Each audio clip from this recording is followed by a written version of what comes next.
Welcome back, boys and girls. As you can see, in Virginia, it is another cloudy and gloomy day. So I wanted to do something to pick up my spirit, besides from reading my Bible. And that is to introduce you to my Dreamer. This is Savage 111 Long Range Hunter, chambered in 7mm Remington Magnum. And I call this a Dreamer. About 7-8 years ago, I started to dream about going hunting in the West after the elk and the pronghorns in the vast wide open countries. So I was looking for a long-range hunting rifle, and I came across this channel in YouTube. He was shooting this rifle using 168 grain burgle bullets, and he was hitting a rectangular metal target at 1,000 yards almost on every shot. So I knew I had to look into this. But this rifle was a little bit more than what I wanted to spend, and it was heavier than what I'm used to. But it had 26-inch barrel with a muzzle brake and had an accurate trigger that I read so much about. So I figured that's probably what I need for the long range shots. So I decided to go with it. Okay, enough with my dreams. Let's go on with the review. My first impression on this rifle was, wow, this is a massive gun. But it looked like it could do the job well at the long range. And honestly, it was kind of ugly for the money that I paid. And when I first held it, I realized it is heavy, and I felt some restriction when I was moving from left to right. So I figured this is definitely a rifle that you want to shoot on the rest or have some kind of rest. And this rifle weighs 8.65 pounds and overall length is 47.5 inches long. As you can see, this semi-heavy barrel is in 26 inches long, and it's got the muzzle brake at the end, which you could turn it on and off by twisting it to the right and left. And this barrel is in 1-to-8 twist, and the barrel and the receiver are both made of 4140 chrome moly steel for the uniform strength, and the receiver came drilled and tapped for the skull mount. Now, the part that I feel a little cheated is the length of the barrel, because they say it's 26 inches long, but it's actually 24, because last 2 inches is actually the muzzle brake. This does have a very nice heavy-duty bolt that's really smooth, and as you can see, it's empty. But the logo is standing out a little too much. I don't like that. Now, the trigger is something you really have to try to appreciate it. This accurate trigger feels like 2.5 pounds, but once the blade is back and it's ready to fire, as soon as you start pulling, click. Just like that, just like a glass. It's just no crimping, really nice and clean. And I know you could adjust the trigger down to about 1.5 pounds, but I just left it as it came from the manufacturer, and I think it's about 2.5 pounds, but it's really nice and clean. And adjusting the trigger pull is not that difficult. You just, if you take the stock out, it's right behind the trigger. You could just use a little tool to turn it up and down, and that should adjust it. But anyway, now this safety system here, this has an issue, and I'm really disappointed about this. Actually scared. A little scared. Now, this is 3-stage safety. Now, meaning if you have it all the way in the back, it won't fire, and it shouldn't fire, and you can't work the bolt. Now, if you have it in the middle, you could work the bolt, but you can't fire. Now, the problem is here. If you move the safety button from middle position to the fire position, you will hear the click. And I don't know if that's accidental fire or that just releases the pin. But after that, nothing. So you actually have to reload again for that bolt to be set again. Now, I didn't have issue with this so far because when I'm hunting, I have my safety all the way in the back. I don't use middle position. It's either all the way in the back or it's at the fire position when I'm ready to shoot. Now, only time that I use the middle position is to empty the magazines. But honestly, that could be a big safety issue. And I can't believe Savage would miss that. And that kind of tells me that Savage also never really tried their own product in a different situation. So that's a big disappointment to me. Now, I like the location of the bolt release because it's really easy to get to and it looks nice. If you pull the trigger and pull that button backwards, this bolt will come loose. Now, the problem is this cheek rest, when you have it at a certain height, this blocks from this bolt from completely coming out. So, I mean, this is kind of stupid. Again, this kind of tells me that Savage never used their own product in a real situation because that bolt will not come out. It's jammed there. Now, if you just make this cheek rest even a ½ inch shorter, which nobody needs the whole length here, this bolt will not have any problem coming out because it's probably by 1/4 of an inch or even less that's stuck there. But I got used to using it because this actually holds it for me, so I could run the snake through the barrel from this sand and clean it. But and then just clean my bowl with the Q-tip. Now, once in a while, I actually have to unbolt it here and then push this down or just take it out and get the bolt out to give a good clean. But you know, that's maybe once a year or maybe not even once a year, maybe once every 2 or 3 years. But usually I just leave it as is like this and do my cleaning because I don't use the rod. Now, the reason I don't use the rod to clean is that worst thing that you could do to your barrel is cleaning it too thorough. If you clean it too thorough, it's gonna damage the crown and you're gonna lose your accuracy. So I heard a lot of experts saying, you know, with the modern barrels, you don't really need to clean. So it's best to clean from this end toward the muzzle. And I only use a snake and just run it through like 5-6 times after I do my target shooting or after the hunt. And that's about it. And just take the bolt out this far and just clean it in here with a Q-tip. But anyway, so that's another issue.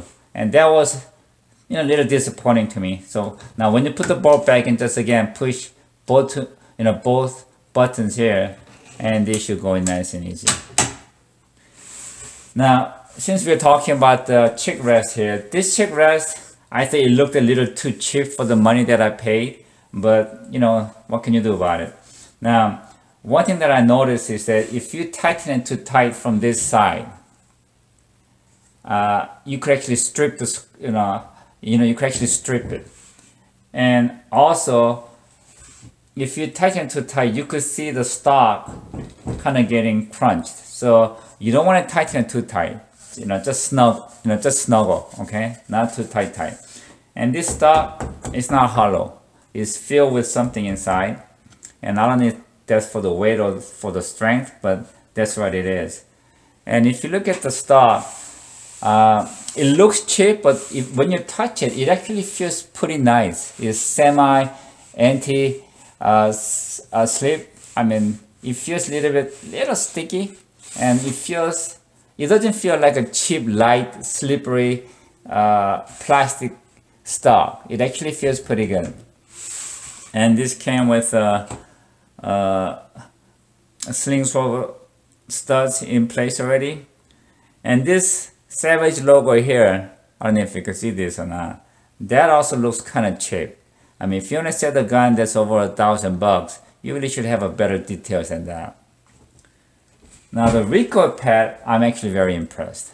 I don't know if you can see it, but it's very soft and it's kind of, anti-slippery, so it doesn't really, it stays on your shoulder really well. As you can see, the stock is also matte black finished, and this magazine here holds 3 rounds and 1 in the chamber. But I never walk in the woods with 4 rounds in my gun. I only have 3 in my magazine and with an empty chamber. Now once I'm up in the tree stand and I'm ready to hunt, that's when I chamber my first round. And I do keep 2 extra with me, but then that's when I chamber it and then put my safety on until I'm ready to shoot, then I release my safety. But anyway, when it comes to this muzzle brake, I really like this a lot. I mean, it's fitted really well. It's not bulky. It's not, it doesn't stand out from the gun. And it's really easy to operate. If you twist it clockwise, then the muzzle brake is off. All the little blades are covered up. And if you turn it counterclockwise, you could see the holes. That means muzzle brake is on. Now, when I target shoot, I shoot it with the muzzle brake on, open. That way, it's less punishing to my shoulder. But when I'm actually hunting, I close it so that it won't be damaging to my hearing or my ear. And you will feel a little bit of more recoil, but it's not too bad. But in case you forgot to close your muzzle brake, this does not really magnify the sound too loud. It's not too bad, but it does very well. I mean, it does good job on controlling your recoil. It does reduce your recoil quite a bit. And the fact that you could just turn it on and off without removing any of the parts on your barrel is a very good feature. I like this a lot. As for the scope, the rings, and the Picatinny rail, I bought them at Midway USA. I forgot how much I paid for this here, but I think I paid like 60 to 80 bucks for the rings and the Picatinny rail. But I know I paid a little bit over 200 for the scope because they had a killer sale on it. This is by Nikon. It's a mirror scope, and it powers from 6 to 18. So it's definitely a little bit more than what I'm used to. But like I said, I really wanted to set this up for long range shooting. And this also has side focus parallax adjustment. This works really well. So you could have a clean image from 20 yards to 500 yards or whatever you're shooting at. Now this comes with a little cover here, and then you could turn your terra chair. But this also came with an extra big handle here, and you could switch this off and you don't need the cap. But I didn't like this because it was just kind of too bulky. Msrp on this rifle back then, I believe it was like $11.70. I want to say about $1,200. And I think I paid at the Bud's gun shop probably just a little shy of $800. Right now, I know they're selling it for $898 without the cash discount, but they had a good deal back then. But anyway, with the scope and the rings and the mount and the rifle, this whole setup here cost me around $1,150 to $1,200, which is a fair price to be a dreamer. Now you know why I call this a dreamer. Because this dreams to hunt in the West. And this is a dream team. Now let's go and see what the dream team can do on the paper. Alrighty, we are back at the range. First I'm going to show you the muzzle brake open. So as you can see, there's a hose in there, so it's open. Okay, I'm going to shoot 3 shots with muzzle brake on and 3 shots with muzzle brake off. This is first shot with muzzle brake on 100.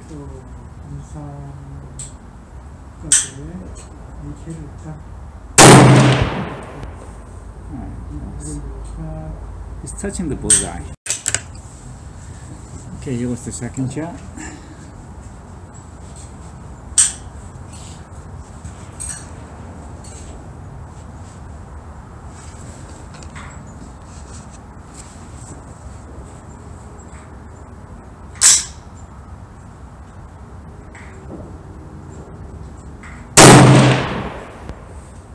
Nice. Still touching the bullseye. Okay, I'm at a very good first 2 shots. Way under 1 inch. I just have to make my last shot count. Let's see if I do my part.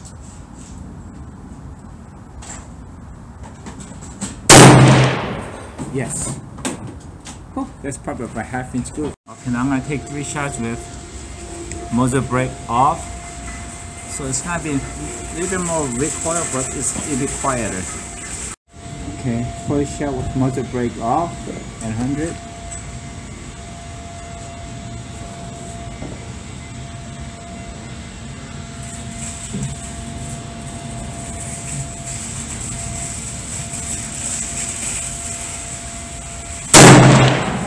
Whew. That's a bullseye. It didn't change any point of impact. That's how she does. Okay, second shot with muzzle brake off. The first shot was bullseye, so let's see.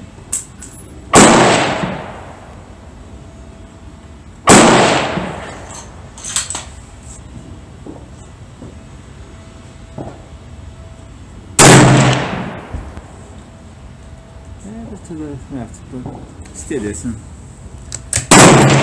They're calling for ceasefire, so I'm gonna just keep going for the third shot.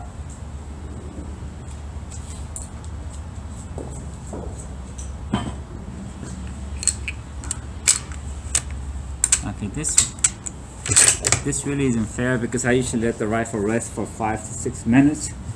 But since they're calling for ceasefire, I'm just gonna continue with my third shot. With the muzzle brake off.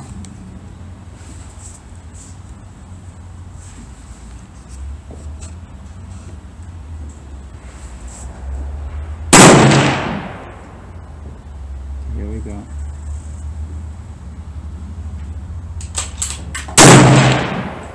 Whew, another bullseye. Man, that's tight. Oh, this is at 100 yards. This is really nice. Take a look. That's the first 3 shot with a 7mm Magnum with muzzle brake on, and there's with muzzle brake off. Wow, this thing can really shoot.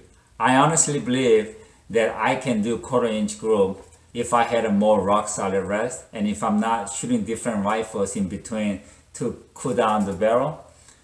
But honestly, this rifle has more issues than it should, and it is kind of ugly. But when this thing can shoot like that, I decided to overlook all the bads and just keep on loving it. Oh wow, aren't they beautiful? Now that was my first shot, and that was my second shot, and that was my third shot. Now this with a muzzle brake on, so open.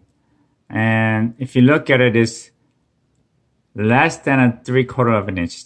It's between 3/4 and a 1/2 inch groove. So that's a really decent groove here. And then I actually shot it with my muzzle brake closed. And that was my first shot, dead center. And then the range officer called for a 3-minute warning. So that means I only had 3 minutes before the ceasefire. So I kind of rushed this shot. So I know that's on me. And then I figured, you know what, I don't have time, so I'm just gonna shoot the third shot, even though I didn't give, the 5 to 6 minute rest. And then I just took my time, pulled the trigger, and that was a third shot. So even this right here, if you look at it, it's a little bit, it's a little bit past 3/4. It's close to 3/4 actually. So even this is a very decent shot. And I'm happy with it. And honestly, I've always wondered, because at the range, I shoot it with my muzzle brake open.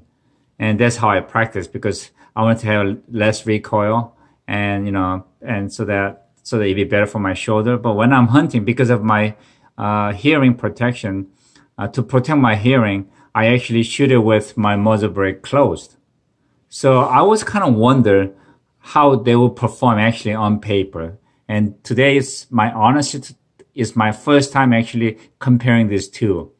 And seeing this shot and seeing this shot here, I have no doubt in my mind the point of impact does not change at all with muzzle brake on or off. So I actually feel a lot more confident with it now. Okay, this is what I was shooting today. And this bullet is made by HSM, or better known as a burger bullet. And this is 168 grain. And this is 100% copper bullet. And I shot many deers with this, and trust me, they drop like flies. I am sure most of you already know this, but when it comes to Hornady Super Performance ammunition, you do not want to shoot it in the Savage rifles. To increase their accuracy, Savage has made their chamber very tight to the case. So when you shoot a hotter load, the tiny extra expansion of the case will get this chamber locked and you cannot work the action. It happened to me about 5-6 years ago. First time I shot this, I made a good shot, but I couldn't release the bolt. I panicked. I just sat at my bench for about 10 minutes thinking what I should do. And I finally decided to find myself a 2x4 and just whacked it and it released the bolt. So if this happens to you, don't panic. Get a mallet or a piece of, like 2x4 and just carefully whack it without damaging your gun, and this will come loose. But anyway, I came home, did a little research, and found out I wasn't the only one having a problem. So Honda Super Performance is a great ammunition. It's very affordable ammunition. But when it comes to Savage, it is no-no. Wait a minute. That's another issue I'm having with this rifle. But again, if that's what it takes to get accuracy, I don't mind shooting the burger bullets. It costs a little more. Well, maybe more than a little. So have I fulfilled my dream hunting in the West? Not yet. I'm still dreaming. But since I retired last year, I'm hoping that I could hunt in the West within the next 2 or 3 years.